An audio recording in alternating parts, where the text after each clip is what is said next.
तो हेलो मित्रों, कैसे हो आप सभी। उम्मीद करता हूँ आप सभी एकदम ठीक होगे, सभी एकदम मौज मस्त होगे। तो गाइस, स्वागत है आप सभी का the beginning after the end के एपिसोड 12 में, जो कि बता दूं भाई इस सीरीज के सीजन 1 का लास्ट एपिसोड होने वाला है। एंड आई डोंट नो कि भाई इसका सीजन 2 कब आएगा, लेकिन जब भी आएगा भाई मैं उसको भी आप लोगों के लिए एक्सप्लेन कर दूंगा। पर गाइस, अभी के लिए बिना टाइम फोड़े सीधे ही बढ़ते हैं अपने एपिसोड की तरफ। एपिसोड की स्टार्टिंग वहीं से होती है जहाँ से पिछला एपिसोड खत्म हुआ था। हम देखते हैं ऑर्थर एंड जैस्मिन भाई दोनों ही सीरियस सिटी के एडवेंचर गिल्ड में आ चुके होते हैं, जो कि यहाँ की सबसे बड़ी गिल्ड होती है। यहाँ पे ऑर्थर अपना रजिस्ट्रेशन साथ ही साथ अपना रैंक चेक करवाने आया होता है। तभी अगले सीन में हम देखते हैं रिसेप्शनिस्ट ऑर्थर जैस्मिन को किसी दूसरे ही रूम की तरफ ले जा रही होती है। वहीं ऑर्थर अपने मन में सोच रहा होता है, वैसे जैस्मिन के रिएक्शन को देखकर मुझे नहीं लगता कि ये कोई बड़ी बात होने वाली है। और तो और मैंने अपने चेहरे को भी छुपा रखा है, जिससे कि भाई रॉयल फैमिली या फिर कोई भी बंदा मुझे पहचान ना सके भाई, जिससे कि मेरी फैमिली सिक्योर रहेगी एंड मैं भी अपने काम को काफी अच्छे से कर पाऊंगा। हमें देखने को मिलता है ये लोग चलते चलते एक रूम के बाहर आ जाते हैं जहाँ रिसेप्शनिस्ट अंदर आने की परमिशन मांग रही होती है। हमें देखने को मिलता है अंदर वाला पर्सन भी भाई परमिशन दे देता है। रिसेप्शनिस्ट बता रही होती है, वेल मैं अपने साथ भाई जैस्मिन फ्लेम स्वॉर्ड, जो कि एक ए रैंक एडवेंचर हैं, ये अपने साथ एक बंदे को लाई है जो कि अपना रैंक चेक करवाने आया। हमें देखने को मिलता है अंदर बैठा पर्सन भी वही इन लोगों से अपना इंट्रोडक्शन देने लगता है। वो बोलता है, वेल मैं हूँ सीरियस ब्रांच के एडवेंचर गिल्ड का चीफ कास्पियन ब्लेड हार्ट। आमतौर पर मैं प्रैक्टिकल एग्जाम से पहले वही रिटेन एग्जाम साथ ही साथ माना कोर का एग्जामिनेशन लेता हूँ, लेकिन भाई यहाँ बात थोड़ी अलग है। यहाँ पर भाई मिस फ्लेम स्वॉर्थ आई हैं, जो कि पर्सनली एक लड़के के लिए रिक्वेस्ट कर रही हैं। तो ऑफ कोर्स मैं थोड़ा रूल्स में चेंजेस कर सकता हूँ। वैसे देखा जाए तो मिस, मैं कल ही आपके डैड से मिला था। हमें देखने को मिलता है इन दोनों की बातों से ऐसा लग रहा होता है जैसे कि ये दोनों एक दूसरे को पहले से ही जानते हैं। वो ऑर्थर से भी बोलता है, वेल रजिस्ट्रेशन के लिए तुम्हें अपनी असली पहचान बताने की कोई जरूरत नहीं है, लेकिन भाई तुम मार्क्स लगाए हुए हो, इसका मतलब तुम अपनी पहचान छुपाना चाहते हो। तो क्या मैं जान सकता हूँ कि आखिर मैं तुम्हें क्या बुलाऊं। हम ऑर्थर को देखते हैं, वो भी थोड़ा सोचते हुए बोलता है, वेल तुम मुझे नोट बुला सकते हो। हमें देखने को मिलता है ये बोलते वो दोनों एक दूसरे से अपना हाथ मिलाते हैं, साथ ही साथ एक दूसरे की पावर चेक करने की कोशिश भी कर रहे होते हैं। ऑर्थर अपने मन में सोच रहा होता है, वेल ये बंदा सच में काफी ज्यादा ताकतवर है। वहीं कास्पियन भी बोल रहा होता है, नोट ये नाम तो सच में काफी ज्यादा अच्छा है। चलो ठीक है, मैं तुम्हें सीधा ही प्रैक्टिकल हॉल की तरफ ले चलता हूँ, तुम्हें कोई भी फॉर्मेलिटी देने की कोई जरूरत नहीं। हमें देखने को मिलता है अब ये लोग सीधे ही प्रैक्टिकल हॉल की तरफ बढ़ने लगते हैं। वहीं ऑर्थर जैस्मिन से पूछ रहा होता है, वेल तुम दोनों की बातों से लग रहा था कि तुम दोनों एक दूसरे को पहले से ही जानते हो। वहीं जैस्मिन बोलती है, हाँ तुम ऐसा कह सकते हो। दरअसल मेरे डैड के भाई एडवेंचर गिल्ड के साथ कुछ ज्यादा ही अच्छे कनेक्शंस हैं, लेकिन तभी उसकी नजर सिल्वी पर जाती है, जो कि कुछ भाई बिल्ली टाइप लग रही होती है। एंड वो ऑर्थर से पूछती भी है, भाई आज आखिर तुम्हारी पार्टनर को क्या हुआ, ये पहले से थोड़ी चेंज लग रही है। वहीं ऑर्थर भी बोलता है, हाँ मुझे भी ये चीज नहीं पता थी,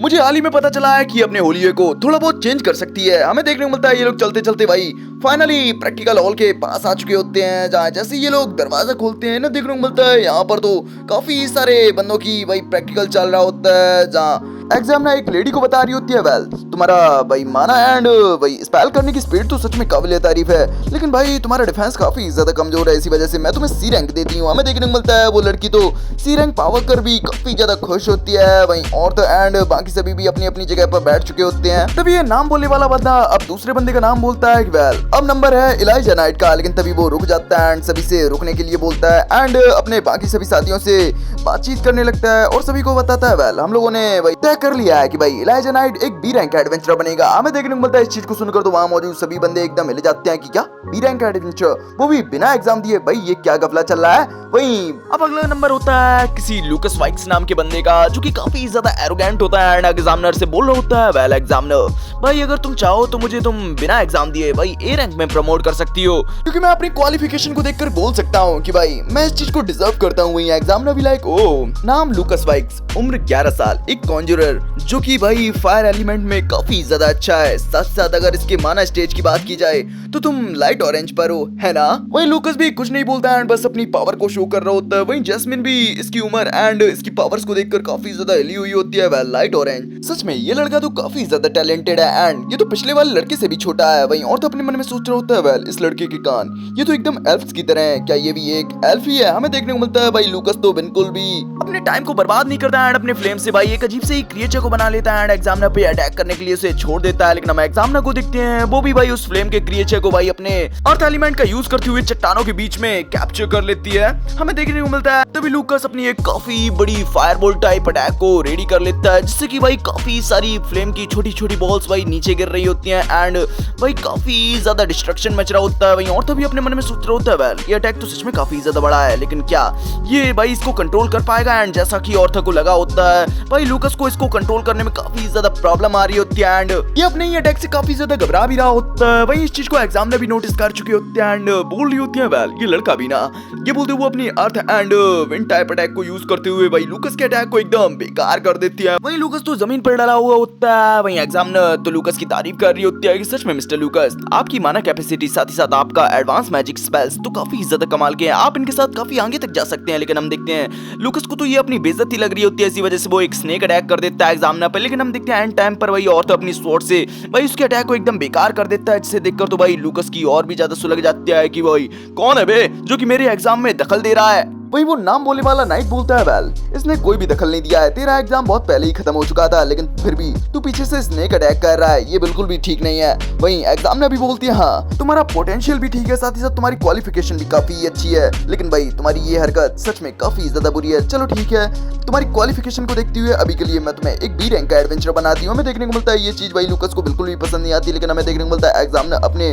अर्थ एलिमेंट का यूज करते हुए भाई उसे यहाँ से बाहर फेंक देती है। हमें देखने को मिलता है अब नंबर आ चुका होता है हमारे नोट का यानी हमारे ऑर्थर का, जिसको कि भाई जैस्मिन भी गुड लक बोलती है। वहीं ऑर्थर भी अब एरिना में आ चुका होता है जहाँ जिसको देखकर नाइट बोल रहा होता है वेल तुम्हारी फाइल में तो तुम्हारे बारे में कुछ नहीं लिखा है, लेकिन जैसे वो ऑर्थर की तरफ देखता है हमें देखने को मिलता है ऑर्थर की बॉडी से तो काफी ज्यादा किलिंग इंटेंट निकल रहा होता है, जिससे कि भाई नाइट की भी फट के 64 हो जाती है एंड वो भी फाइट के लिए तैयार हो जाता है। लेकिन तभी देखने को मिलता है चीफ उसे रोक देता है एंड बोलता है वेल तुमको पीछे हट जाना चाहिए क्योंकि इसका एग्जाम मैं लेने वाला हूँ। हमें देखने को मिलता है नाइट भी बोलता है पर ये कैसे हो सकता है, आप तो डबल ए रैंक के एडवेंचर हैं एंड ये बिल्कुल भी ठीक नहीं होएगा। वही चीफ भी बोलता है वेल तुम्हें परेशान होने की कोई जरूरत नहीं, मैं इस लड़के की गारंटर को काफी अच्छे से जानता हूँ एंड मुझे लगता है कि तुम इस लड़के को नहीं संभाल पाओगे। हमें देखने को मिलता है यहाँ वो जैस्मिन की बात कर रहा होता है, साथ ही साथ वो नोट से भी पूछता है वेल नोट अगर मैं तुम्हारा एग्जाम ना बनूं तो इससे तुम्हें कोई प्रॉब्लम तो नहीं है। हमें देखने को मिलता है और तक कुछ नहीं बोलता, वो अपने मन में सोच रहा होता है वेल मेरा एग्जामिनर सेपिन का सबसे बड़े एडवेंचर गिल्ड का चीफ है जो कि भाई डबल ए रैंक का एडवेंचर है, मुझे लगता है कि भाई मेरा ये एग्जाम काफी ज्यादा टफ होने वाला है, लेकिन मैं पीछे नहीं हट सकता। ये बोलते हुए इन दोनों की तलवार एक दूसरे से टकरा जाती है एंड आगे क्या हुआ ये हम लोगों को अभी नहीं दिखाया जाता, अगले सीन में हम देखते हैं ऑर्थर को फाइनली एक बी रैंक का एडवेंचर बना दिया गया होता है। वहीं जैस्मिन भी ऑर्थर को कांग्रेचुलेट कर रही होती है कि फाइनली अब तुम एक ऑफिशियली एडवेंचर बन चुके हो। वहीं अगले सीन में हम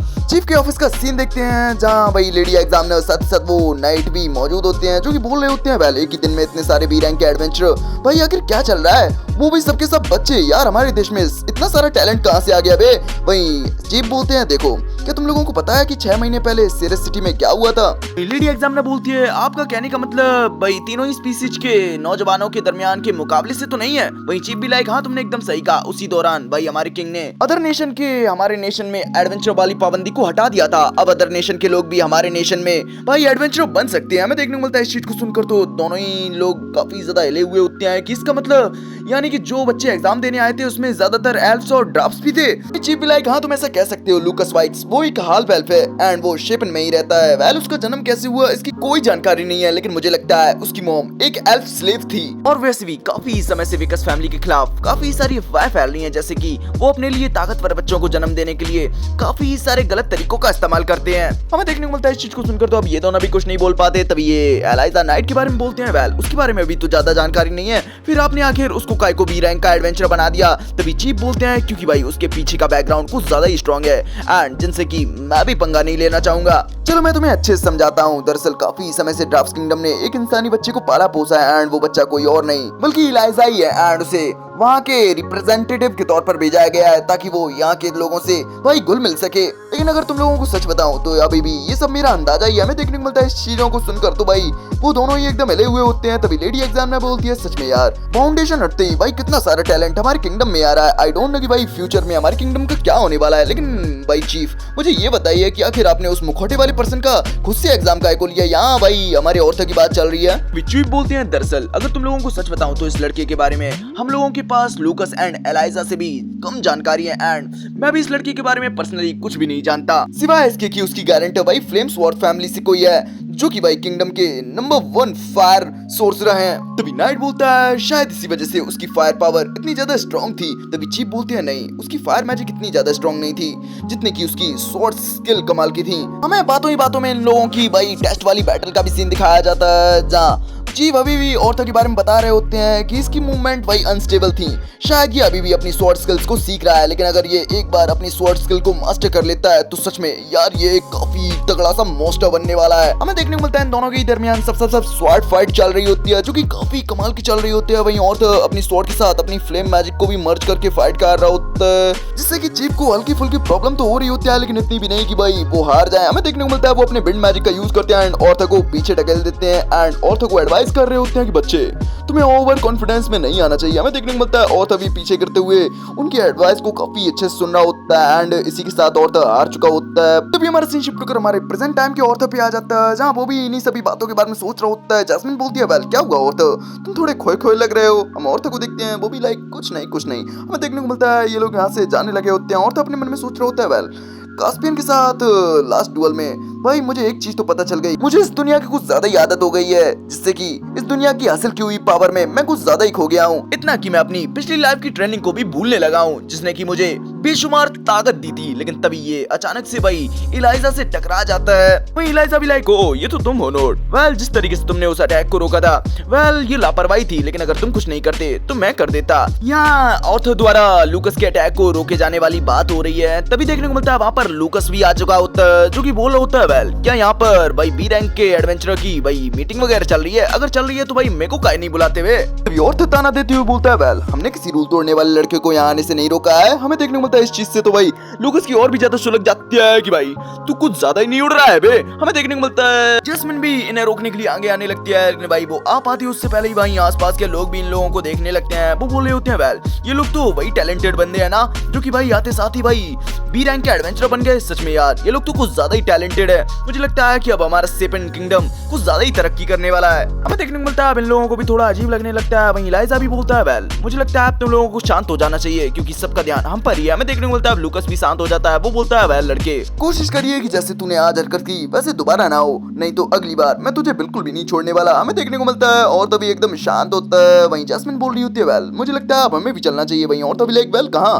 वहीं जैस्मिन बोलती है ये तो एक सीक्रेट है, मैं एक ऐसी जगह जानती हूँ जहाँ तुम्हें काफी ज्यादा मजा आने वाला है। हमें देखने को मिलता है ये लोग किसी टेलीपोर्टेशन का इस्तेमाल करते हुए एक काफी हरी भरी जगह पर आ चुके होते हैं। और तो बोल रहा होता है वेल क्या ये बीस्ट पार्चर है, मतलब कि गाइस जानवरों के लिए चारा इकट्ठा करने की जगह। वहीं जैस्मिन बोलती है ये जगह काफी ज्यादा शांत है, यहाँ पर लो रैंक के एडवेंचरर आकर भाई ट्रेनिंग वगैरह करते हैं, साथ ही साथ क्वेस्ट को कंप्लीट करने के लिए यहाँ से हर्ब्स वगैरह कलेक्ट भी करते हैं। वहीं और तो भी लाइक पर मुझे ये तो बताओ कि आखिर हम लोग यहाँ कर क्या रहे हैं। वही जैस्मिन भागती हुई बोलती है ये तो तुम्हें जल्दी ही पता चल जाएगा क्योंकि जिस डेस्टिनेशन पे अभी हम लोगों को पहुंचना है उसमें भी अभी एक दिन लगने वाला है। हमें देखने को मिलता है और तभी वही जैस्मिन के पीछे ही पीछे भाग रहा होता है और तो अपने मन में सोच रहा होता है वेल सच बताऊं तो मैंने जैस्मिन को कभी भी हल्के में नहीं लिया है, लेकिन सच में इसकी स्पीड तो काबिले तारीफ है। ना जाने यार आज क्या हो रहा है यार, आज तो मेरे सभी के सभी अंदाजे गलत साबित हो रहे हैं। वही हमारा सीन शिफ्ट होकर में ऑर्थर एंड कास्पियन की फाइट को वही ऑर्थर के नजरिए से दिखाया जाता है, जहां हम लोगों को दिखाया जाता है कास्पियन अपनी स्पीड को धीरे धीरे तेज कर रहा होता है। वहीं ऑर्थर अपने मन में सोच रहा होता है वेल क्या ये मुझ पर जोर डालने की कोशिश कर रहा है ताकि मैं अपनी और भी पावर को शो करूं।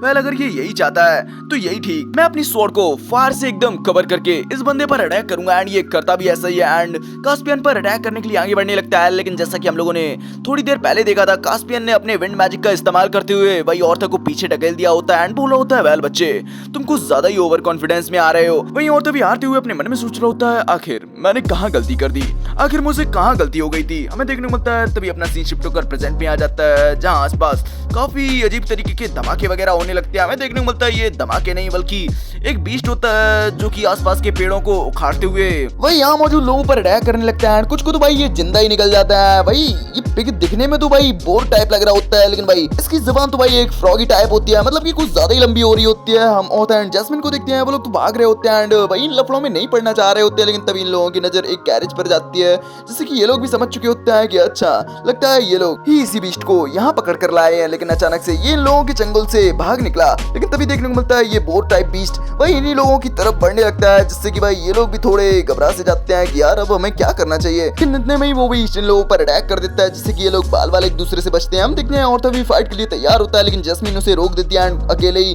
भाई इस मॉन्स्टर पे अटैक करने लगती है। हमें देखने को मिलता है ये अपनी स्पीड का इस्तेमाल कर रही होती है, लेकिन भाई एक टाइम ऐसा भी आता है जब भाई ये बीस्ट भाई जैस्मिन पर अटैक करने वाला होता है, लेकिन तभी एंड टाइम पर एंट्री होती है हमारे औरतों की, जो कि अपनी स्पीड का इस्तेमाल करते हुए भाई जैस्मिन को बचा लेता है। हम जैस्मिन को देखते हैं वो भी औरतों का शुक्रिया करती है, लेकिन हम उस बीस्ट को देखते हैं वो भी समझ चुका होता है कि लगता है ये लोग स्ट्रांग है, इसी वजह से वो कमजोर लोगों पर अटैक करने के लिए आगे बढ़ने लगता है। लेकिन हम जैस्मिन को देखते हैं वो उन लोगों के पास आ जाती है। हम औरतों को देखते हैं वो भी उनके पास जाने ही वाला होता है, लेकिन तभी अचानक से आसपास का माहौल एकदम डार्क हो जाता है एंड अचानक से भाई औरतों के सामने किंगरे आ जाता है, जो कि औरतों से बोलता है नहीं अभी नहीं, अभी सभी समय में नहीं आया है। हम औरतों को देखते हैं वो भी इन सभी चीजों को समझ रहा होता है, क्योंकि ऑफ कोर्स वो भी ये सब चीजें करके छोड़ चुका है। हमें देखने को मिलता है वो अपने मन में सोच रहा होता है वेल मैं फिर से अपनी गलतियों को नहीं दोहराऊंगा, मैं सिचुएशन को ऑब्जर्व करूंगा एंड सही मौके पर अटैक करूंगा।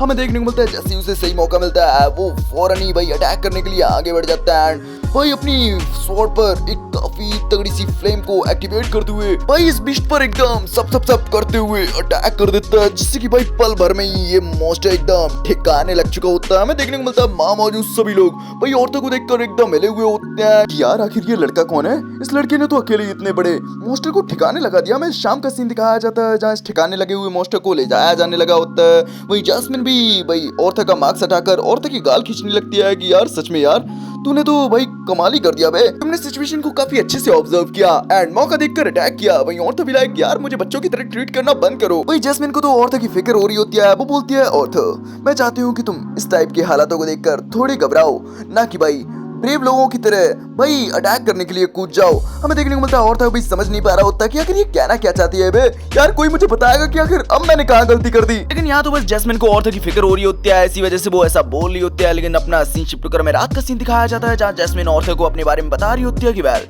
मुझे अपने परिवार से दरअसल दूर भागना था, इसी वजह से मैं एक एडवेंचर बन गई। दरअसल मेरी फैमिली में काफी सारे ताकतवर सोर्सरर्स ने जन्म लिया एंड मुझे हमेशा ही सिखाया गया है कि सबसे ताकतवर एलिमेंट फायर एलिमेंट होता है। हालांकि मैं भी अपनी फैमिली पर गर्व करती थी और तो और मेरे पेरेंट्स को भी मुझ पर पूरा यकीन था कि मैं उनका नाम काफी ज्यादा रोशन करने वाली हूँ, क्योंकि मैं अपने सभी भाई बहनों से वही पहले जागी थी। लेकिन जैसे ही सभी को ये पता चला कि भाई मेरे अंदर तो फायर मैजिक का टैलेंट नहीं है, वही सभी लोग मुझे नकारा कहने लगे एंड जिस चीज को मैं बर्दाश्त नहीं कर पाई, इसी वजह से मैं उन्हें छोड़कर एक एडवेंचर बन गई। वहीं और तभी काफी गुस्से में आ चुका होता है कि आखिर यार ये कैसा लॉजिक हुआ बे। मैं मानता हूँ कि भाई माना कोर में एक अलग अलग स्टेजेस होते हैं, लेकिन भाई एलिमेंट्स भाई ये सब तो बराबर होते हैं। भाई ये सब तो भाई यूजर्स के ऊपर होता है कि भाई वो अपने एलिमेंट को कितना स्ट्रॉन्ग कर सकता है। हम जैस्मिन को देखते हैं वो औरतों को अपने लिए बोलता देख भाई हंसने लगती है। वो बोलती है मुझे माफ करना, दरअसल मैंने तुम्हें पहले कभी भाई इतने गुस्से में नहीं देखा, दरअसल मैं तुम्हें इतने गुस्से में देखकर काफी ज्यादा चौंक गई। वहीं औरत भी अपने मन में सोच रहा होता है शायद मुझे इस वजह से गुस्सा आ गया, क्योंकि भाई पिछली लाइफ में भाई मुझे भी लोग नकारा कहते थे। वही हमें औरतों के पास्ट लाइफ की एक हल्की सी झलक भी दिखाई जाती है जहाँ वो अकेले ही बरसात में काफी कड़ी ट्रेनिंग कर रहा होता है। हमें प्रेजेंट टाइम में दिखाया जाता है। औरत जैस्मिन से बोलता है वेल पर ये तो गलत है ना। वही जैस्मिन भी लाइक हाँ तुम ऐसा कह सकते हो, लेकिन मुझे भी कई बार तुम्हारी तरह लड़ने पर भाई ट्रेन और में कई बार डांटा गया है, क्योंकि भाई मुझे लोगों पर भरोसा करना, साथ ही साथ मुझे सही तरीके से लोगों से घुलना मिलना नहीं आता था। लेकिन जैसे ही मैं ट्रेन और में आई भाई धीरे धीरे मेरी जिंदगी बदल गई। उन्होंने मुझे धीरे धीरे सब कुछ सिखाया। हालांकि भाई कभी कभी अभी भी मुझसे गलती हो जाती है और मुझे अभी भी डांट पड़ जाती है। वैसे देखा जाए तो आखिर इन बातों से तुम क्या सोचते हो भाई। और तभी कुछ बोलने की कोशिश करता है, लेकिन भाई वो कुछ बोल ही नहीं पाता। हम अगले सीन में देखते हैं भाई जैस्मिन सो चुकी होती है भाई और तो अपने मन में सोच रहा होता है क्या सच में मैं भी बदल सकता हूँ। हमें देखने को मिलता है औरत को वो सभी बंदे याद आने लगते हैं जिनसे कि वो अब तक मिल चुका है एंड वो अपने मन में बोलता है वेल मुझे लगता है मैं बदल सकता हूँ, बस मुझे खुद पर भरोसा रखने की जरूरत है ताकि मैं उन लोगों को प्रोटेक्ट कर सकूं जिनको कि मैं प्रोटेक्ट करना चाहता हूँ। हमें देखने को मिलता है भाई इन सभी चीजों पर भाई टेशिया भी नजर बनाए हुए होती है एंड वो बोल रही होती है वेल यार मैं इसके हाथ को टच करने ही वाली थी, लेकिन यार ये तो काफी ज्यादा गलत बात है यार। ये रो नई नई लड़कियों को बदल कर घूम रहा है, मैं इसको बिल्कुल भी नहीं छोड़ने वाली, बिल्कुल भी नहीं छोड़ने वाली, मिलने दो साले को। भाई हड़बड़ाहट में इसके हाथों से वही क्रिस्टल गिरने वाला होता है, लेकिन तभी उसके दादा आ जाते हैं जो कि आते साथ ही बोलते हैं वेल करीबी मामला था ना। वहीं टेशिया भी लाइक अरे दादा आप यहाँ कब से हैं, वेल मुझे माफ कर दीजिए। भाई दादा भी उस क्रिस्टल से औरता को देखने लगते हैं। वो टेशिया से बोलती है वेल अगर तुम्हें औरता को नई चुनौतियों का सामना करते हुए देखकर जलन हो रही है तो तुम भी कुछ नया क्यों नहीं करती। वहीं टेशिया भी लाइक आखिर आप कहना क्या चाहते हैं। तभी दादा कुछ ना बोलकर भाई बस उसको एक बुक पकड़ा देते हैं, जिसको देखकर भाई टेशिया काफी ज्यादा खुश हो जाती है। आई डोंट नो कि भाई ये बुक कौन सी है, लेकिन तभी अपना सीन शिफ्ट कर में 2 साल बाद का सीन दिखाया जाता है जहाँ हर बंदे के मुंह पर भाई ऑर्थर का नाम होता है, यानी कि नोट का नाम होता है कि क्या तुमने सुना भाई वो मार्क्स वाला स्वॉर्डमैन यार कितना ज्यादा ताकतवर हो चुका है यार। सच में मैंने उसको एक बार फ्लेम स्वॉर्ड फैमिली की लड़की के साथ देखा था, लेकिन यार सच में अब मैं इमेजिन कर सकता हूँ वो अब पहले से भी ज्यादा स्ट्रांग हो चुका होगा। वही हमें देखने को मिलता है ऑर्थर तो एक छत पर बैठा हुआ होता है, वहीं उसे जैस्मिन बुलाती है कि यार निकलने का समय हो चुका है। वहीं ऑर्थर भी उसके पास आता है जो कि अब पहले से भी ज्यादा हैंडसम हो चुका होता है, अपना मास्क लगा लेता है। वो बोलता है वेल अब वक्त है सफर पर निकलने का। और गाइस इसी सीन के साथ हो जाता है अपना ये एपिसोड और सीजन 1 यहीं फिनिश। सच में गाइस यार मुझे थोड़ा दुख हो रहा है भाई, क्योंकि ये series one of the most favourite series बन चुकी थी मेरी, लेकिन भाई कर भी क्या सकते हैं। वेल बता दूं भाई इसका सीजन 2 जैसे ही आएगा मैं आप लोगों के लिए उसको भी एक्सप्लेन कर दूंगा, बट उसके लिए भाई जिसने भी अभी तक चैनल को सब्सक्राइब नहीं कर रखा है फटाफट चैनल को सब्सक्राइब करके बेल आइकन को ऑल पे सेट कर लीजिए, जिससे मेरे न्यू एपिसोड न्यू अपडेट्स का नोटिफिकेशन आप लोगों को पहले से पहले मिलता रहेगा। तो गाइस अब तुम्हारा भाई मिलेगा तुमसे किसी न्यू सीरीज के साथ, तब तक के लिए बाय बाय, सायोनारा, ख्याल रखिए अपना।